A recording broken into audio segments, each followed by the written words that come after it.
Money FM 89.3, the best of Saturday mornings. Singapore Homebrew on Money FM 89.3.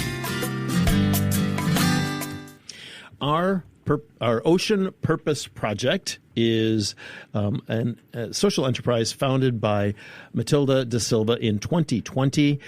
You may remember her. She was a Singapore Idol singer, an actress, a comedian, a performer.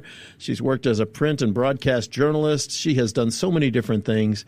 But in recent years, she has really, really been promoting water sports and a love of protecting our water around Singapore, around the island, to get rid of the pollution, etc. Now, fast forward to something called Project Tanah Air in Singapore, which is something that they're saying it's from oceans to soil to humans, advancing blue carbon sequestration. That's a lot of words. How do we make sense of it? Matilda, welcome to the show. Thank you so much for having me. Thanks, Glenn. Thanks, Neil. I hope I did your introduction justice. I probably didn't, but yeah, I love the Tanah Air. Yeah, it's Tanah Air. Oh, Tanah Air. Excuse me. Tanah Air, yeah. I didn't want to say it. I was thinking Air Jordan. Yeah. It works really well. Sorry, Tanah Air. Pardon me. Tell us a little bit about the project. What is it? Sure. So Tanah Air is a Malay word that means homeland. But if you separate the two words, Tanah means land, Air means water. Which is, again, why for Ocean Purpose Project, this is our SG60 project. Again, it's all about celebrating the link between ocean health, soil health, and human health. That was, again, it's so difficult to quantify all of these things, right? You know, like for somebody who's in ocean conservation like me, it can get a bit nebulous. People are just like, seaweed, plastic. Like, what's that got to do with my day-to-day life? You know, what I eat, how I live. And that's really where, that project comes together, where we are growing seaweed and mussels, native species, of course, out on floating fish farms in Pasir that are absorbing excess nutrient at sea, cleaning the sea. We're turning those materials into fertilizers and compost. And actually, I've got 2 potted plants for you to take, and they've got that seaweed fertilizer in them. Awesome.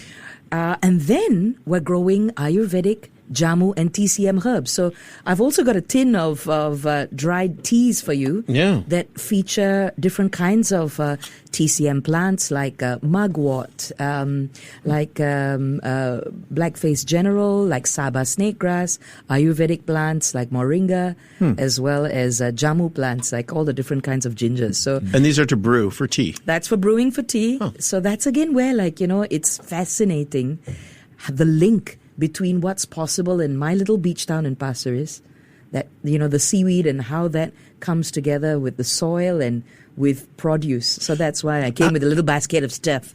Well, and thank you for that. How does the seaweed, so do you grind up the seaweed and then use it as fertilizer? What do you actually do with it? Okay. So what's really interesting about Pasir is there are close to 20 species of red, brown, and green seaweeds. Right, that's much more than whatever you get in East Coast and all of that. That's all right. So we're encouraging the growth of these wild species, and of course, we grow them on lines on these floating fish farms, and they get heavy. So we'll harvest them, and then we'll break them up, and we do get volunteers to come and do that. I think just yesterday, some of them were like, I'm going to throw my back out trying to break all of this, cut up this seaweed and break everything down. So we do, that's part of the learning. But then, that's also where we can turn it into biocompost. We can ferment it and turn it into biostimulant, which is fantastic for plants. It smells like the worst. Like seaweed. It's a fermented socks. Yeah. It smells terrible, but it's so good for plants. So that's one of the things we do. I always love the origin stories. I think you should tell our listeners how you got into this Ocean Purpose Project, because something happened to you, didn't it, when you was out in the sea? Was it off Pasir? I was actually, I was in a dragon boat race in Boracay in the Philippines. Oh, okay. And I was there for a weekend representing Team Singapore and Dragon Boat. And then we were winning medals. We were having a time of our life. Gorgeous beach location, diving, swimming, paddling. And after 3 days, me, as well as a lot of the paddlers from the team, we felt terribly sick. 3 years later, it was revealed that the island of Boracay had to be closed. Yeah, I remember. I remember. 6 to 8 months. Yeah. Because of gross environmental violations, all the untreated waste, sewage, the works, right, was just going straight into the touristic beaches. Yeah. And that explained what had happened to me. And this is 10 years ago, 2015. Within a month of me coming back from Boracay, I started having white patches all over my face. So if you can imagine, if you're on Singapore Idol, you're in front of camera, that's like the last thing that you want. I didn't know that it was possible also. Overnight, my hair turned white. And then I started developing like issues with my hands and my feet. And I lost my voice for 6 months. Huge mystery. I had no idea what was going on. I thought maybe it's a midlife or pre-life crisis or what was going on, right? Yeah. And only 3 years later did that actually pop up that, I could actually have been a victim of ocean pollution. And I really don't like this line, victim, ocean pollution. But as I dive deeper into what happened in that location, algae bloom, bacteria bloom, sewage, I started to realize that ocean pollution is not just this beach cleanup plastic thing that keeps getting mentioned. There's so much more to it. But how do you clean the sea like of algae bloom or bacteria bloom? Like you can't just walk around with a pair of tongs and like garbage bag to do that. And that's really where a lot of thinking, a lot of me paddling in Pasir and noticing that some of the blooms that were happening in Boracay were also happening in Pasir. Wow. And that's my hometown. And, I couldn't dragon boat anymore. I was out on the SUP. And so whatever we've built in terms of using seaweed and mussels as bioremediation, it's taken a couple of years. It's taken us really collaborating with floating fish farmers, a lot of them who don't speak English. It's like a chicken and a duck talking, right? Like, uncle, this one, what happened? And then they're like, okay, and it's taken that time. It's taken speaking to researchers and putting all of that together in order for us to really say, yes, algae can be a bloom or a type of pollution, but it can also be part of the solution. And that's really like the magic of what we're trying to do with that project. So we're talking to Matilda De Silva, the founder of the Ocean Purpose Project. Just in maybe 3 or 4 bullet points, give us a general overview of what the direction is and what the purpose is of the Ocean Purpose Project. I know you mentioned Tanah Air just now, but broadly, what are you hoping to achieve with this? So we're an NGO, but we're also a social enterprise. The core focus is to create projects that turn pollution into solution. So the focus is everything to do with ocean. So for example, we turn ocean plastics into hydrogen. And one of the conversations that we are having with data farms, especially like with, bringing high compute and AI, is about saying if you need modular energy, why don't we put these farms right next to a landfill or next to a polluted coastline, turn all of that plastic into hydrogen, that hydrogen into energy via hydrogen fuel cells. So everything that we do is really about solutioning, figuring out if there's an economic objective to the environmental issues and mapping that. And I think that's what's missing. And there's a space for activism that's important. We must have that. But there's also got to be a space that connects industry, connects what we're finding out, from science, connects also what's happening on ground. People who live in a community. So, yeah. Matilda, you talk about blue carbon sequestration. Those are some big words, or at least That's real big, one or two big words. Tell us what that actually means, because carbon sequestration is a huge topic globally these days. People are trying to figure out how to do stuff with carbon to get it out of the atmosphere. Yeah. So how does that play into what you're doing with the Tanah Air project? So here's what's really interesting about algae. So seaweeds are basically part of algae. They can be micro, really small, or macro, like the ones that I've got prepared for you for a couple of drinks later on. But what's interesting is that all forms of algae can sequester 10 to 50 times more carbon than terrestrial plants. This is again where, everybody's talking about seaweed as a form of carbon sequestration. What we've done in Pasir is prove that we can grow seaweed on smallholder, low-tech farms in Pasir, that we can also take that and lock it into land or soil and actually measure how much carbon all of these Pasir seaweeds are locking into soil in a national park in Pasir. So it's the seaweed that then is put on land, and once it's on land, it locks the That's carbon? sequestration, So it that's doesn't right. have to stay in the water. If there's two forms of sequestration, you can do it where you grow kelp, and then they cut it, and then it's sequestered into the seabed, which is still absorbed, right? But then there's the other version where you can actually like sequester it in soil, which is why you're seeing a huge boom of biostimulants, biofertilizers around seaweed, because they're basically trying to you have to create that map, and you have to have tangible carbon numbers. And the Japanese are spectacular at doing that. It's the Japanese blue economy. And I think Japan has actually released blue carbon credits and a mechanism and a methodology on how that can be done. Wow. So they've been first to kind of enter into that market. Singapore is trying to own the carbon credit market. Blue carbon is again something that for us in our small little office on Pasir, being the first blue carbon site in Singapore, it's a bit much to kind of explain to your regular auntie uncle, right? Like they're like, what is that? But if I made them a tea and I said like, you want to know why the tea tastes so good? And they're like, yeah, why? Your fertilizer special. And then I go to that. And then they're like, well, you must use seaweed for fertilizer. And then the story comes. So I'm trying to still get my head around the business model. So long term, I'm hearing two things. Tell me if I'm wrong. The first one is you're going to potentially help companies with offset their carbon credits. Is that correct? Line me up for that, Neil. I'm down. Right. So that's what I think. So you're going to sell this product. You're going to set it up next to, you're going to use the seaweed to do it, offset their carbon. Is that number one? Number two, are you going to sell these products? Like you mentioned the fertilizer and the tea. Is that another aspect of it? That depends how good it is. So you got to try that tea and tell me if I've got a market.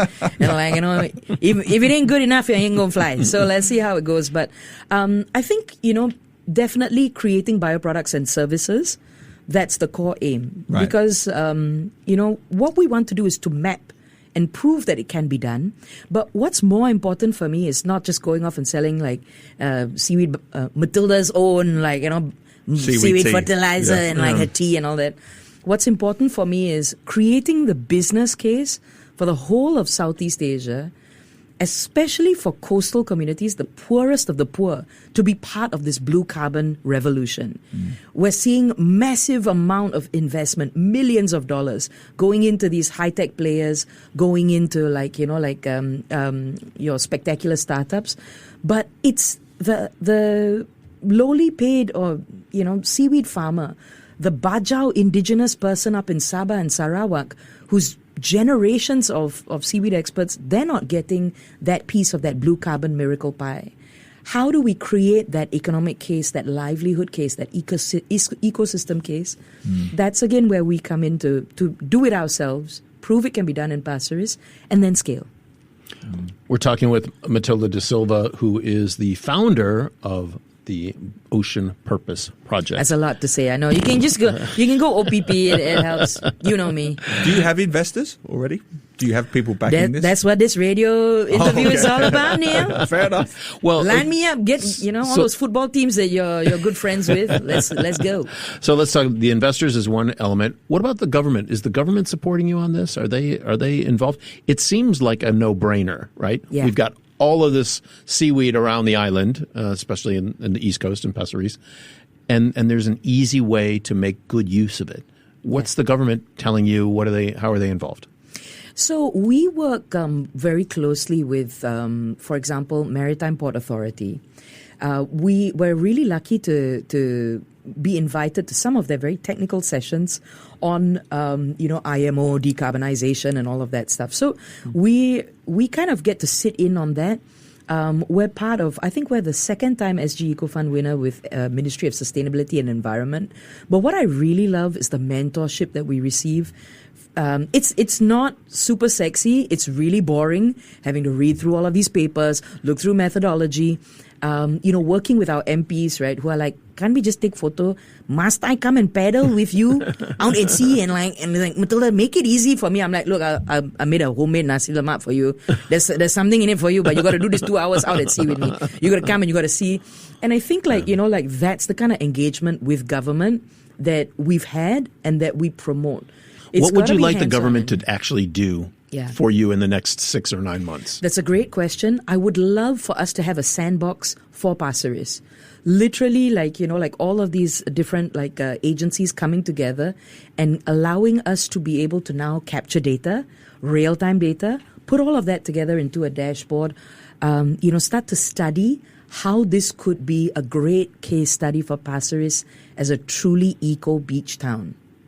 And really something that benefits your, floating fish farmer, the people who live on the coastline, even, the last orang laut from Kampung Pasiris, his name is Uncle Wak, shout out Uncle Wak, for him as well, who's lost his farm in the start of this year, there needs to be an economic case for everybody in that town to be part of that blue economy experience. And that's really something that we're hoping that our MPs would be able to do.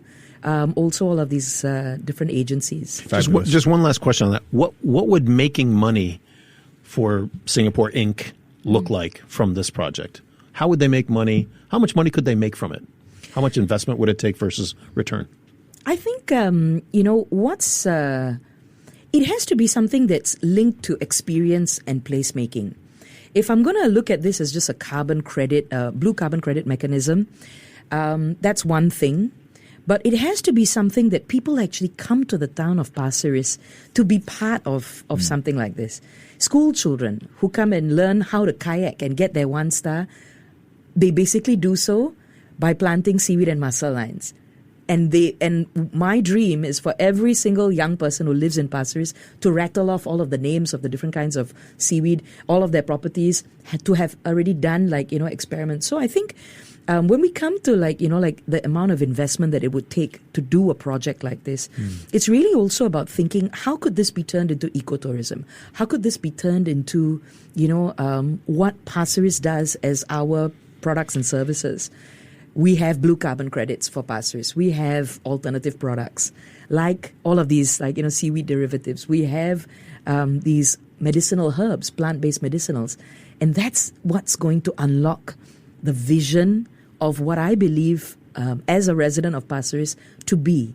Something that everybody in that town naturally already loves the beach. We all have bicycles. We're all on the beach all the time.